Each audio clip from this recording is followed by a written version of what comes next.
The year was 2015. I was heavy into cycling. I looked down at my fancy bike that I had back then.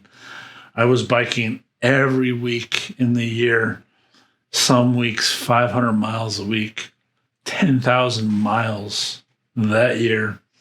Our miles are more than your meters on the other side of the pond. It was this week in 2015, same December week. I went out on a Saturday. It would be like 3 days from now. Because of COVID, they're not having the event. It's an online event. But I just journeyed through the city, would try to find halfway point to get some soup, warm up. I didn't rain, shine, snow. The only thing that would stop me was ice. That's the only. I had snow tires. I was set for everything, and would bike through everything. 40-mile ride usually. Set out on a Saturday for my ride. It was I mean, of course, getting up, putting the gear on. You just hating life, hating everything. But every time you finish a ride, I talk about this fragrance. You come alive. Something happens inside of you when you finish. You have a story. You have an adventure. Every time. This one particular one ties into my fragrance journey. Saturday, get up, take my ride, come into Southeast Portland, where it's usually dead on a Saturday morning. See the cars, and that's a hint to me. So we kind of follow what's going on, what's everybody parking and walking to, checking it out. Usually it's like a little microbrew pop-up, something like that. And it was like this office in industrial Southeast Portland.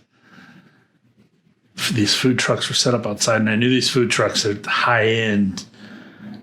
Now everybody knows, but back then it was our golden years, and they weren't ever just too busy, but busy enough to make a living. They just had that Portland attitude. And so that's where I warmed up, got the food there, and then I was like, oh, what's everybody doing? It's a little bizarre. I'm like, I'm not much into bazaars, but this one, I was like, there's special stuff in there. There's like cool people in there. You just tell. Like the best woodworking, the best leatherworking, the best coffees, the best teas. It's Portland. It's Portland, baby. 2 vendors happen to be there.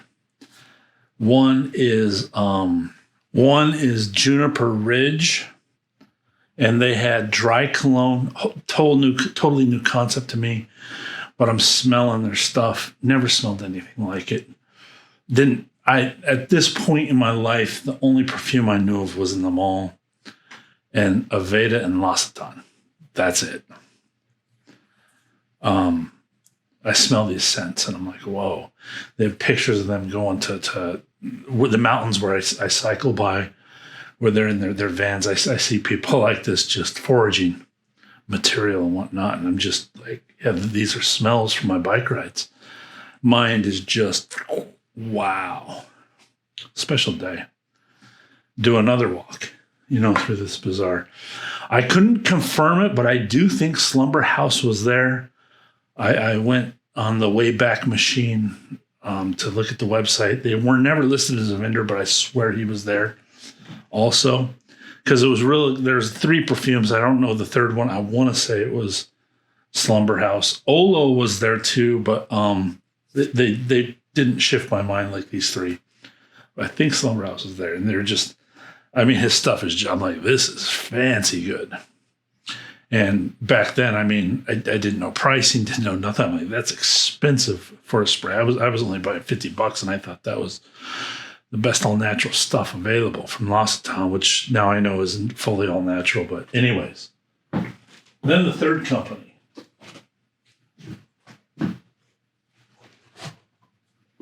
Imaginary Authors. They had all their books lined up. You can kind of see there, full products.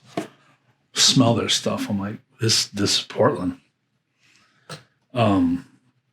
mind you, my only reference of perfume was the mall.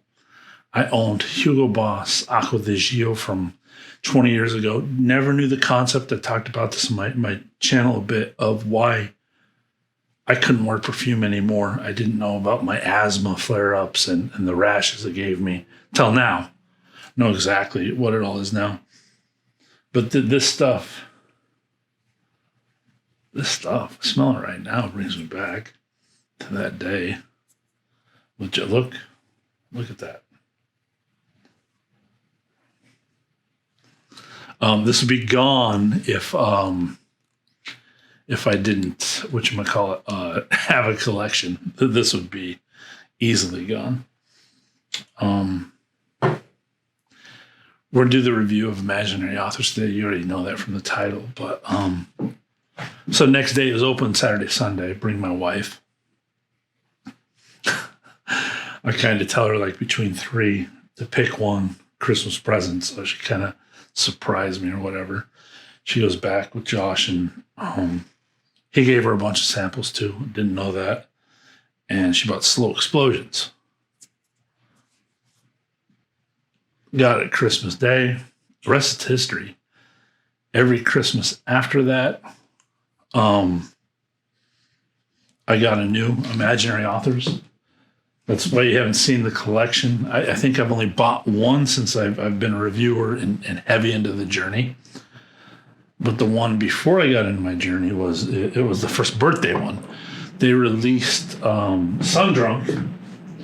We'll get to the scent profiles. I'll talk about the scents. We'll go through them a week before my birthday of 2018, I want to say. And so we bought it for birthday present.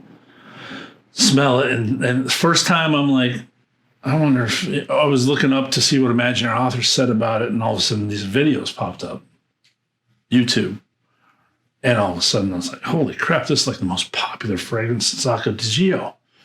I didn't know it at the time, but it was one of the heaviest bottles sent out to reviewers for free. Had no clue at the time. So, but I mean, I thought I was on God's golden juice, the way this was being talked about. It's what got me into the fragrance community. Imaginary Authors also. SunDrunk did.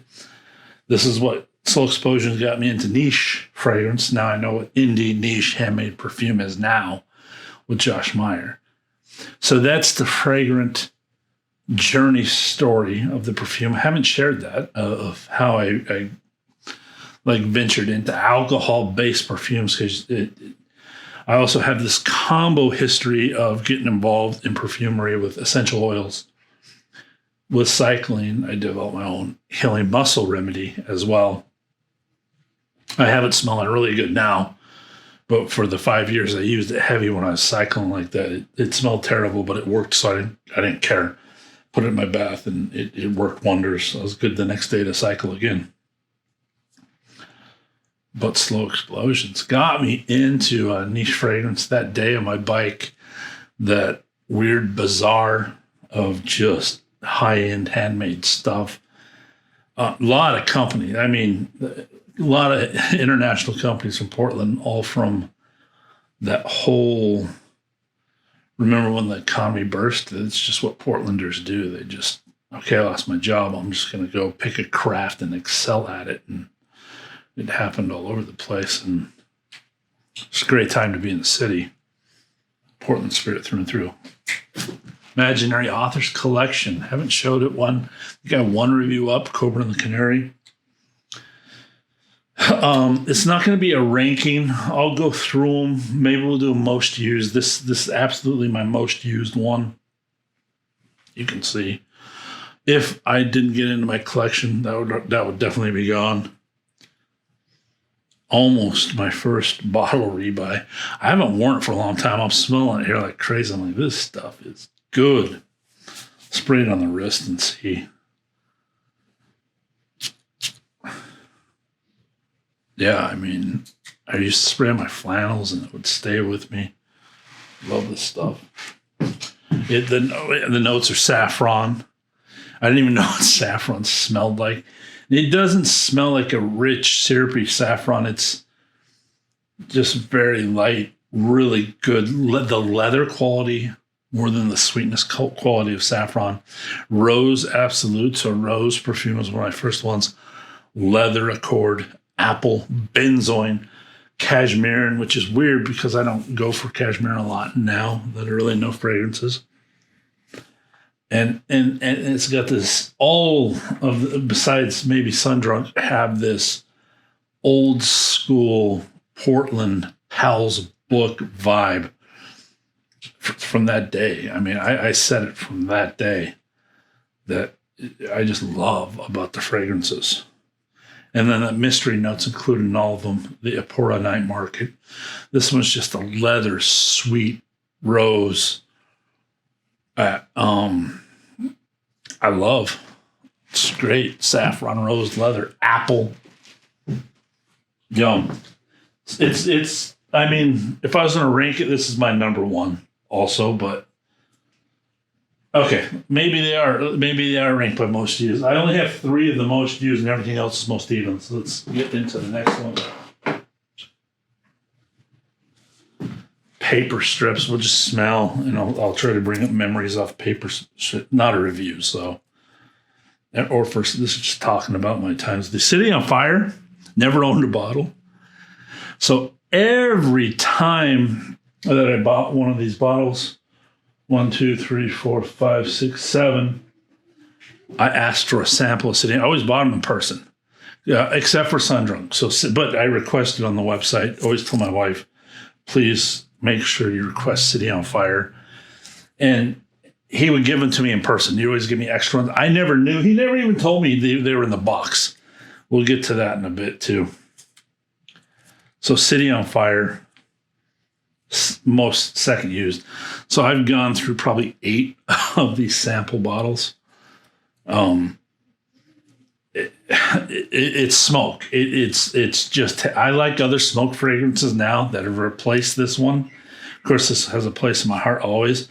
I just put it on my flannel, and even in summer days, and it would just absorb my cigar smoking. It would just, it was just a fume I didn't mind. Loved it on me. It wasn't too smoky at all. And I loved it. I love City on Fire. Heavy smoke. I don't know the notes on this. I only have the sample. I have the box. I'm guessing birch tar from what I know. Maybe cade. I think imagining note was ashes or something like that on it, but just a smoky bomb perfume. SunDrunk, it would be my 3rd most used one. It is a beautiful aqua fragrance. Once I learned they were all given out free and nobody ever talked about it again after the initial review, it soured me pretty hard on the fragrance reviewers, a lot. I was like, these guys are full of crap.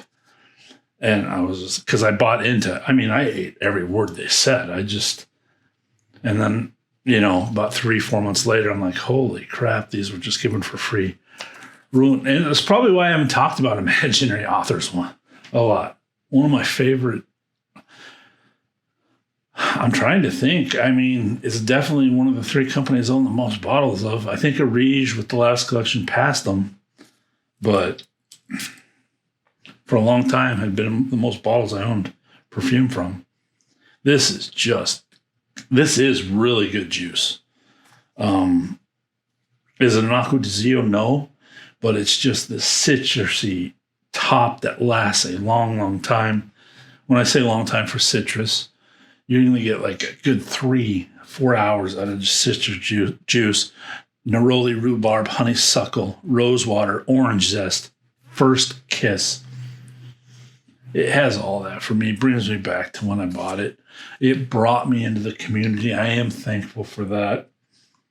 I didn't wear it once this summer. It's just going through too many products, but that's a shame. I love this stuff. I did last summer quite a bit, even though I was reviewing.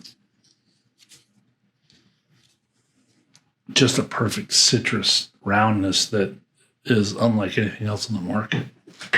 Check out the artwork. That was one of my favorite artwork bottles too. Just love that blue with that orange there.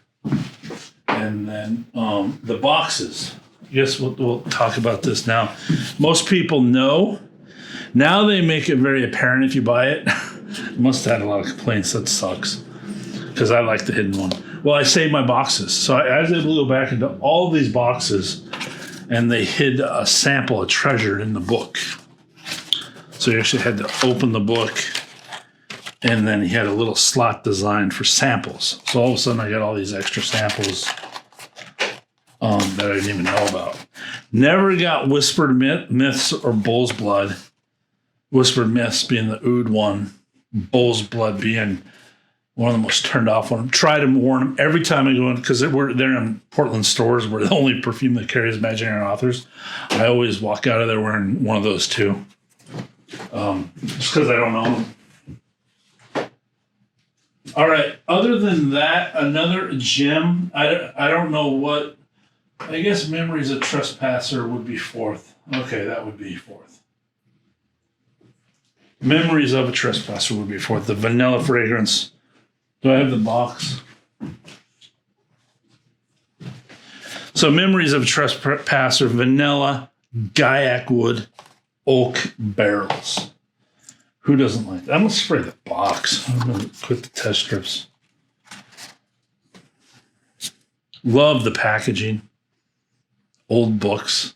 Has that funky smell. This just has I'm sure it's vanilla now that I know a lot. In here doesn't bug me at all. Just gives off that woody vanilla, easy fragrance to wear. Slight smoky. No complaint. Easy fragrance with those notes. Really bright vanilla. Wears well with that old school IA DNA. I'm scared to spray this. I will for video, but it's discontinued. He's released it again, so maybe he still will. This is one of my favorites, Violet Disguise. I just think it was just close enough similar to Slow Explosions that I wanted the smoky, then I wanted the vanilla, and then I wanted that orris root one. We'll get to that. And for some reason, maybe that's why he had to discontinue it. It always got pushed back when I went to buy my one. I love this stuff. The violet's just potent, strong, upfront with that book DNA. Way more in your face with the violet note than Slow Explosions is with sweetness and that violet punch, but love the stuff. But I would relay it close to a Slow Explosions kind of feel. We'll start going in order here. Saint Julep, I call this, a couple people borrowed the term after I said this, my happy hour fragrance. Sweet mint, tangerine, southern magnolia, bourbon, grisalva, sugar cube, with the secret note being crushed ice. You get that sugar cube in there, which is amazing. And it's just like a really easy cocktail that you want around the Derby. I've worn it on the Derby every year since I've had it. The Kentucky Derby. Everything comes off exactly like a St. Julep would. Soft mint, not a peppermint. Soft citrus, just like an easy drink on a nice, perfect spring day. The sugar cubes, brilliant. The imaginary notes always fall for them. The power of suggestion and intent. I mean, I can see Josh just sitting in his studio there in Portland and just making sure he gets that atmosphere aroma of the imaginary note, and I fall for it every time. So St. Julep, awesome fragrance, easy to wear. It's softer on that DNA. This one's heavier on the DNA. Every Storm, a Serenade. Well, I lied. This is my second most worn one. Look at that. Every Storm, a Serenade. I think this is the second bottle I bought too. So I didn't go through my slow explosion so fast. I started rotating. Love how the notes are in the back of the bottles. Check that out. Danish spice, Danish spruce, eucalyptus, vetiver, cologne, ambergris, Baltic sea mist. Very ethereal. I mean, I know what the scent is now. I have the synthetics and I've played with them, but I didn't know what they were when I bought this. It sucks knowing some of the magic now. Just that crisp, clean ozone air. I own fragrance oils that do the same effect. Anyways, we won't get into that. That's not here. I enjoy that whiff right there. It reminds me of a lot of wearings. I always took this. Haven't since I got my collection, but always took this to the Oregon coast with me, even in the winter. A lot of memories for me. And on gray days, I would literally wear this hot coffee, gray days, read a book. I'd put this on as an atmosphere perfume before I even knew about it and talked about it and reviewed about it. I was doing it with this. Every Storm of Serenade. Spruce is beautiful. Eucalyptus is also. The last one I bought, looks like I did use a lot of that. This, I'm not going to tattletale in stores or whatnot. I went into a store and I did sample a bunch of stuff. I was new to stuff, didn't know anything, and bought this. And literally, it was lower than like 3 of my other bottles that I'd been using for a year. A couple years. I was like, what the heck, man? That sucks. I don't know if the store decanted it because they did have decants, or if it was an error on Imaginary Authors or whatnot. I'm sure it's not. It was the only bottle ever. So anyways, haven't bought from that store since then. Been bitter ever since, even though it's only a couple mLs. I'll get over it if they have something that nobody else does. But that's why that's so low. Cobra and the Canary, lemon, tobacco flowers, orris root, leather, hay fields, asphalt. I put this in the category, if you like, I put this in the category of like Sabet, Slumber House. That's more grown up, more sophisticated, Slumber Aid. This is more playful. Love both. Love this perfume. Full reviews up. The asphalt is there, the imaginary note. Orris root somehow comes together with the tobacco and lemon, and just, it's beautiful. Oh, Unknown was another one I picked up.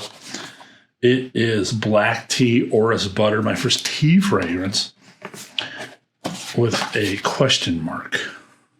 So make your own. Imaginary. It's got this fruit. It's got to have, it says black tea orris butter. It's got to have like a black currant, something like that in there. It's super fruity off the top. Powders a bit with the orris, and underneath you get the tea. So you got those 3 layers almost from the get-go till it dries down into that old school vibe, Portland vibe of the DNA of Imaginary Authors. Beautiful hair. What else do we have? We got a couple more. The Soft Lawn. I haven't sprayed the Soft Lawn in forever. So this will be kind of like a blind one.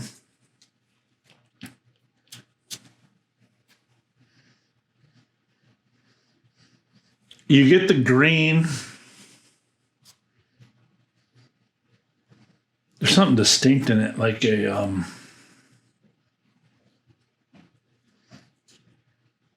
I can't nail it. You get the Imaginary Author's Aid. I don't know why I'm having a problem picking that note out. A soft green, white floral. Definitely a vetiver, grassy note for the lawn. I'm sure smells like like the fake oak moss, synthetic oak moss in there. And then it's got a perfumey top. Not maybe in Broxton, but I don't think so. But like an Ozon, barely aquatic top.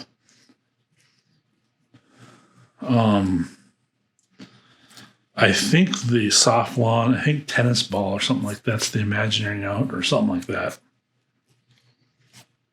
But that was one of the samples I found after the fact.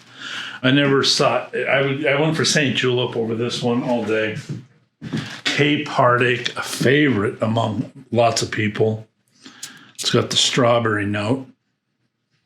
I chose Every Storm a Serenade over this one for the aquatic.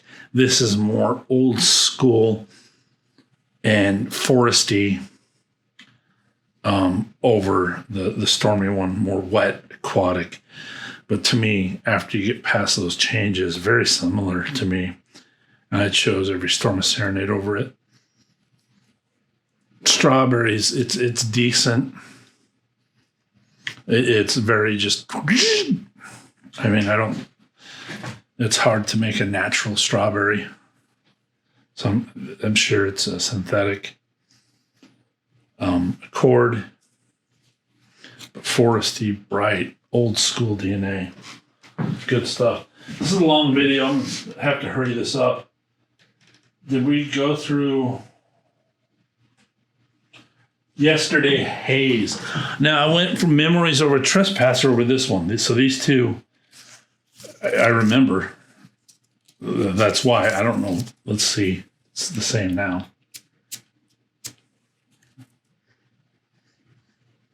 This is like the most old school one. I don't know the notes of it. Just old school.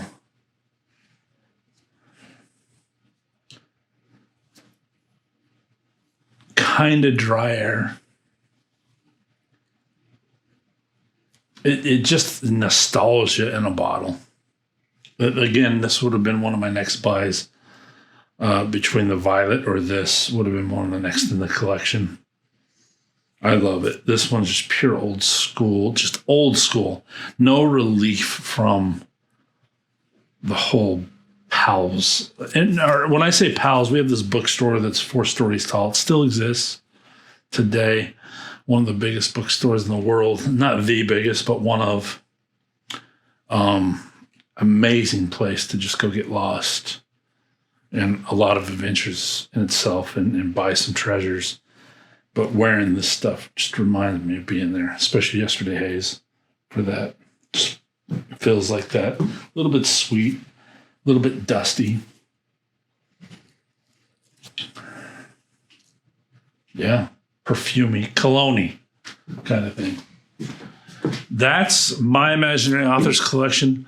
Bull's Blood, I don't think I would ever own it. I don't mind it. It's just, it's got this metallic, it's supposed to be a blood accord, more metallic. The blood accords that people do, even in Secretions Magnifique, just have this metal tone to them. And they're decent. I like them. But I don't see me owning a bottle of it. Whispered Myths. Supposedly some louse oud in there. Shipwrecked. I wear it. The synthetic just overtakes the oud too much for me. I know too much about oud now.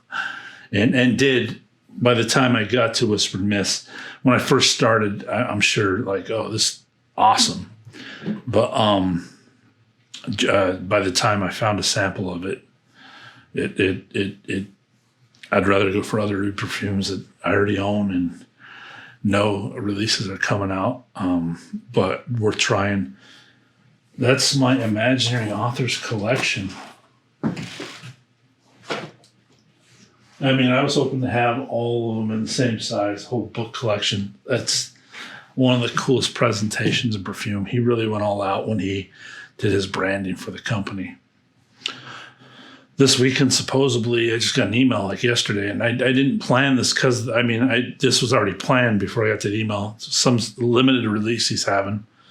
I know nothing about it. So fans of that. I know there's diehard fans of it. I used to be a diehard fan of it.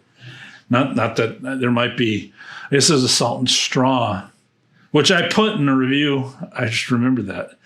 One of my first reviews, I was like, oh, this smells like Salt and Straw, a different perfume. I'm like, Salt and Straw needs to have a perfume maker for it.